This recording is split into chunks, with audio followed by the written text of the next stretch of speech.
Hello friends, welcome to the point. In today's session, we will be discussing about Indian tourism. So this is also the topic which is picked up from India Yearbook. In this classes, you will be having a guess knowledge of India Yearbook.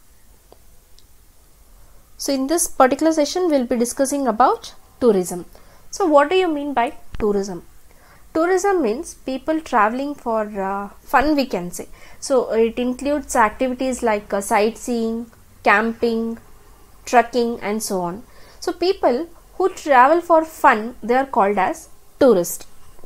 So places where many tourists stay are called as resorts, hotels and so on. So places that people go for or people go to visit, those places are called tourism. And the people who go to see it are called tourists. So for tourism, there is a separate ministry in India, that is Ministry of Tourism. So Ministry of Tourism, this is a nodal agency to formulate national policies and programs for the development and also for the promotion of tourism, that is Indian tourism. The ministry is accordingly we can say it is a priority for holistic development of tourism destinations in the world into the world class destination using a cluster of approach. So this cluster of approach, it includes development of infrastructures, amenities, interpretation centers and skill development. So as a step in this tourism direction, it has been recently, that is the Ministry of Tourism recently launched Adopt a Heritage. So this is one project. So the heritage sites are being offered for adoption by the public sector, private sector and also to individuals to become monument mitras for developing their own style of amenities and facilities at these sites under the program called Adopt a Heritage. And also foreign tourist arrivals during 2018, they were 10.56 million. This was approximate account with a growth of 5.2% in the same period for the next previous years. So there is a growth in tourism also. People from many countries, they are visiting India to see all these monuments and heritage places. So this is all because of this project called Adopt a Heritage. So that a particular public sector or a private sector or an individual, they can adopt the monuments and they can improve the things in it. That is like facilities for tourist people, maybe any facilities like water facilities, toilet facilities, food facilities and so on. The maintenance of the monuments, cleanliness in the surroundings, all these things comes under this project. So to travel around the world, so when people come from other countries, we need visas. So there are many types of visas like a travel visa, study visa like student visa and so on. So this is e-visa facility. That means this facilitative visa regime, it is a prerequisite for increasing inbound tourism. So the Ministry of Tourism, it takes the initiative of pursuance with Ministry of Home Affairs and also with Ministry of External Affairs for achieving the same, that is for visa regime, that is a prerequisite for increasing inbound tourism. So in December 2018, e-visa facility has been extended to nationals of 167 countries under a subcategory, that is subcategories like e-tourist visa, e-business visa, e-medical visa, that is a medical attendant visa.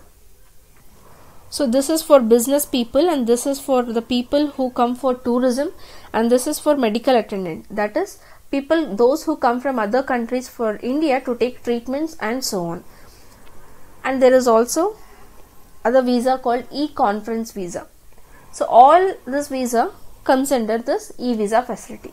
So during this period, 2.4 million foreign tourists arrived on e-tourist visa, registering a growth of 39.6% over the previous year. So when compared to the previous year, when this e-visa facility came into existence, the foreign tourists have been increased. That is, the increase was around 39.6% when it is compared to the previous year. So in simple way, we can say that a visa is nothing but a conditional authorization that is granted by a territory. For example, India is permitting some other foreigner to enter into our territory. At that time, it gives some conditional authorizes to that foreigner, so allowing them to enter and remain within the territory or leave the territory within the particular period mentioned in the visa. A visa, it most commonly takes the form of a sticker that is endorsed in applicant's passport or other travel documents. So this is visa. So it is like giving a permission for a foreigner to enter into our territory. So even we have to apply visa when we are traveling to some other countries. National Medical and Wellness Tourism Board. So National Medical and Wellness Tourism Board has been set up to work as an umbrella organization to govern and to promote a medical tourism of India. So this National Medical and Wellness Tourism Board. So this is a board, it has been set up to work as an umbrella organization. So this is set up to govern and promote the medical tourism in India. Next comes Incredible India. So the Ministry of Tourism, as a part of its ongoing promotional activities, it released some campaigns in international as well as in domestic markets under the Incredible India brand line. So this Incredible India brand line,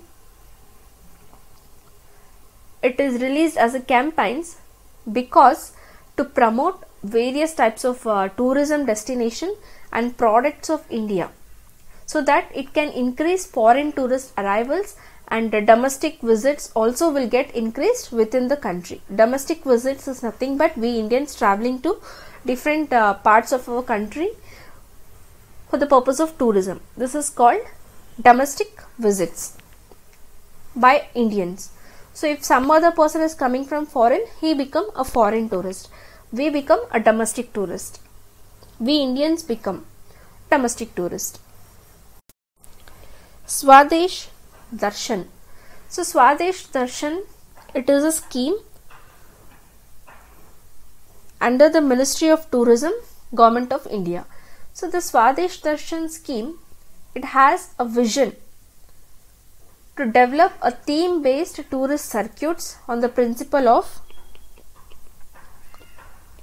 high tourist value, competitiveness and sustainability in an integrated manner by synergizing effort to focus on the needs and concerns of all stakeholders to enrich tourist experience and enhance employment opportunities. So under this scheme, that is under Swadesh Darshan scheme, 13 thematic circuits have been identified for development. So they are Northeast India Circuit, Buddhist Circuit, Himalayan Circuit, Coastal Circuit, Krishna Circuit, Desert Circuit, Tribal Circuit,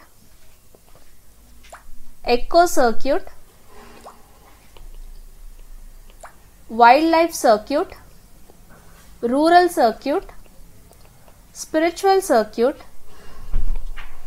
Ramayana circuit, and finally heritage circuit. So under tourism, Prasad Scheme, under the Ministry of Tourism, Prasad Scheme was implemented. So Prasad Scheme, it was introduced in the year 2015. The Pilgrimage, Regeneration and Spiritual Augmentation Drive. The full form of Prasad is Pilgrimage, Regeneration and Spiritual Augmentation Drive.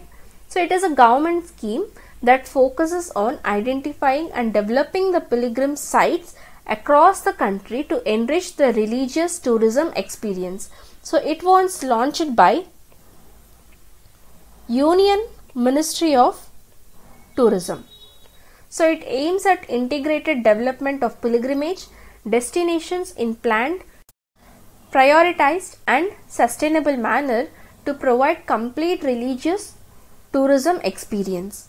So the objective of a Prasad Scheme is the harness pilgrimage tourism for its direct and multiplier effect upon the employment generation and economic development, and to enhance the tourist attractiveness in sustainable manner by developing a world-class infrastructure. Remember the word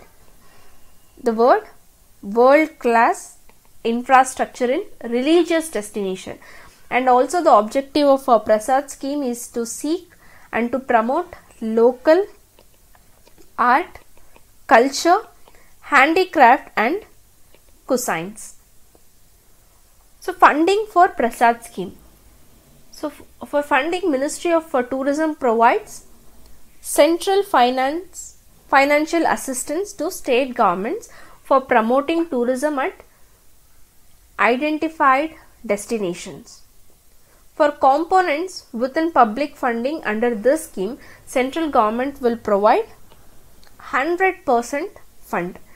And for improved sustainability of project, it also seeks to involve public-private partnership and corporate social responsibility.